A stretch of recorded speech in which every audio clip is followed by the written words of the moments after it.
নমস্কার বন্ধুরা, তোমাদের সবাইকে স্বাগত জানাই জিকে পয়েন্ট 365 ইউটিউব চ্যানেলের আরও একটি নতুন ক্লাসে। আজ থেকে শুরু করলাম আরও একটি নতুন series WBSSC group C group D এক্সামের জন্য ইম্পর্টেন্ট কারেন্ট অ্যাফেয়ার্স ও জিকে কোয়েশ্চেনের মক টেস্ট ক্লাস। তোমরা প্রত্যেকেই জানো WBSSC গ্রুপ সি ও গ্রুপ ডি যে এক্সামটি হবে তাতে মোট 15 নম্বরের কারেন্ট অ্যাফেয়ার্সের প্রশ্ন এবং 15 নম্বরের জিকে কোয়েশ্চেনের মধ্য থেকে কিন্তু প্রশ্ন আসছে। তো 30 নম্বরের প্রশ্নের জন্য কিন্তু এই ক্লাসটি অত্যন্ত গুরুত্বপূর্ণ। তো প্রতিদিন সন্ধ্যা 6টায় আমাদের ক্লাসটি শুরু হচ্ছে। তোমরা অবশ্যই ক্লাসটিকে রেগুলার দেখতে থাকো। প্রত্যেকটি ক্লাস কিন্তু তোমাদের জন্য ভীষণ গুরুত্বপূর্ণ, কারণ এই ক্লাসে যে সমস্ত প্রশ্ন তোমাদের সাথে আমরা আলোচনা করব সেই সমস্ত প্রশ্ন কিন্তু তোমরা কমন অবশ্যই পেয়ে যাবে কিন্তু এক্সামে।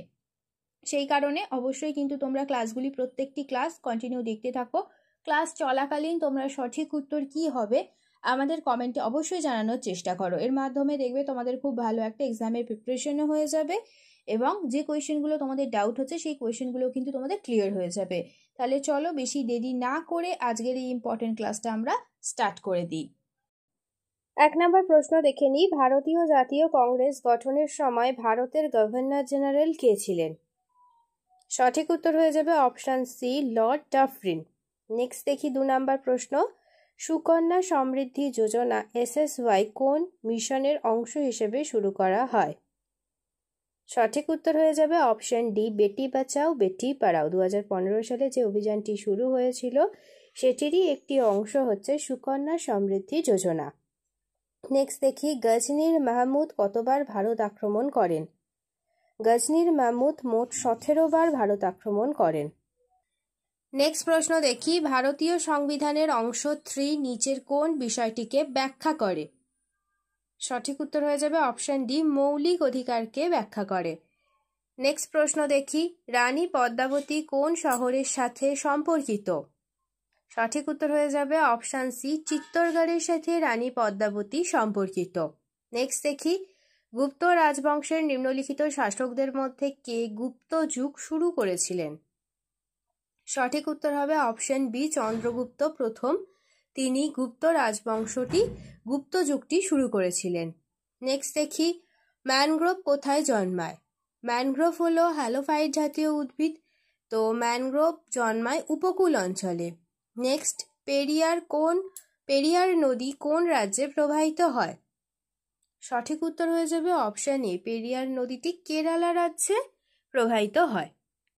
নেক্সট প্রশ্ন দেখি, ভারতের প্রথম হাইড্রোজেন চালিত ট্রেন কোচের পরীক্ষামূলক চালনা কোথায় সম্পন্ন করা হয়েছে?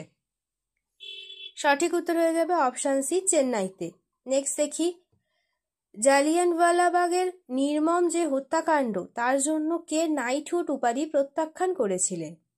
1919 সালে হয়েছিল জালিয়ানওয়ালাবাগের এই ঘটনাটি। তো এটির জন্য নাইটহুড উপাধি প্রত্যাখ্যান করেছিলেন রবীন্দ্রনাথ ঠাকুর।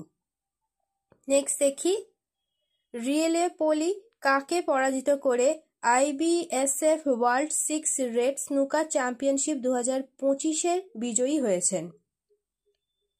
সঠিক উত্তর হয়ে যাবে অপশান সি, পঙ্কজ আদবানিকে। নেক্সট দেখি, বেলজিয়ান গ্র্যান্ড প্রিক্স স্প্রিন্ট 2025-এ কে জিতেছেন? সঠিক উত্তর হবে option C, Oscar Piastri. Next প্রশ্ন, ভারতের বীমা সখী যোজনা সম্পর্কিত নিচের কোনটির সাথে সঠিক? সঠিক উত্তর হয়ে যাবে অপশান সি, এটি মহিলাদের ক্ষমতায়নের পাশাপাশি 2047 সালের মধ্যে সবার জন্য বীমা লক্ষ্য পূরণে সহায়তা করবে। নেক্সট দেখি, কে ঘোড়ার পিঠে ডাক ব্যবস্থা শুরু করেছিল? ঘোড়ার পিঠে ডাক ব্যবস্থা শুরু করেছিলেন শেরশাহ। নেক্সট, ফাইন্যান্স কমিশন কি ধরনের সংস্থা?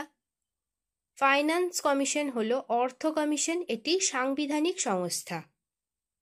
নেক্সট দেখি, স্টোন ক্যান্সারের জন্য দায়ী? সঠিক উত্তর হয়ে যাবে অপশান বি, অ্যাসিড বৃষ্টি। নেক্সট প্রশ্ন, কোন ভিটামিন সূর্যের আলো থেকে পাওয়া যায়? সঠিক উত্তর হবে অপশান ডি, ভিটামিন ডি সূর্যের আলো থেকে পাওয়া যায়। নেক্সট প্রশ্ন, দ্য জাঙ্গল বুকের লেখক হলেন নিম্নের কে? দ্য জাঙ্গল বুকের সাথে আমরা সকলেই পরিচিত। তো এর লেখক হলেন রুডিয়ার্ড কিপলিং। এছাড়াও আরও কয়েকটি বইয়ের নাম আমরা দেখে নিই। টিনটিনের লেখক হলেন জর্জ রেমি আর আরপেরেরি। নেক্সট দেখি ব্যাটম্যান। ব্যাটম্যান বইয়ের লেখক হলেন বিল ফিঙ্গার্স ও বব কিন। স্পাইডারম্যান, স্পাইডারম্যানের লেখক হলেন স্ট্যান লি। নেক্সট প্রশ্ন দেখে নিই, ভারতের কোন সংস্থা সমুদ্র প্রচ্ছদ নামে পলিউশন কন্ট্রোল ভেসেল পিসিভি চালু করেছে? সঠিক উত্তর হবে অপশান সি, ভারতীয় কোস্ট গার্ড আইসিজি। নেক্সট দেখি, ভারতে অবস্থিত হিমালয়ের সর্বোচ্চ শৃঙ্গের নাম কি? সঠিক উত্তর হবে অপশান এ, কাঞ্চনজঙ্ঘা।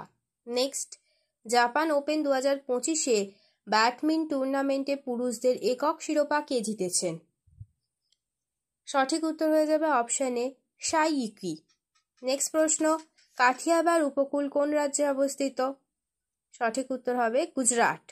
নেক্সট প্রশ্ন দেখি, ভারত ও সিঙ্গাপুরের কোন সামরিক মহড়া শুরু করেছে?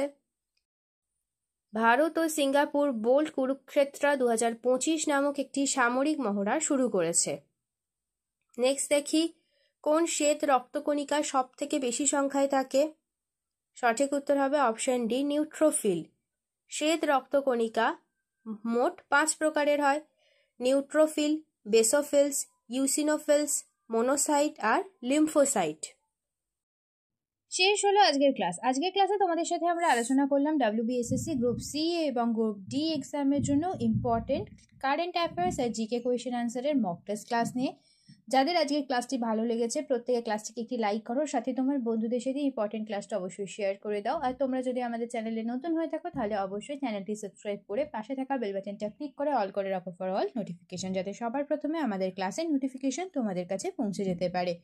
প্রতিদিন ঠিক সন্ধ্যা 6টায় আমাদের ক্লাস চালু হয়ে যাচ্ছে। তোমরা অবশ্যই প্রত্যেক দিন আমাদের ক্লাসগুলিকে অবশ্যই ফলো করতে থাকো। প্রত্যেকটি ক্লাস তোমাদের জন্য ইম্পর্টেন্ট, সেই কারণে অবশ্যই শেষ পর্যন্ত প্রত্যেকটি ক্লাস তোমাদের দেখতে হবে। তাহলে চলো, তোমাদের সাথে দেখা হচ্ছে নেক্সট ভিডিওতে। ততদিন ভালো থাকো, সুস্থ থাকো, এইভাবে আমাদের পাশে থাকো। ধন্যবাদ।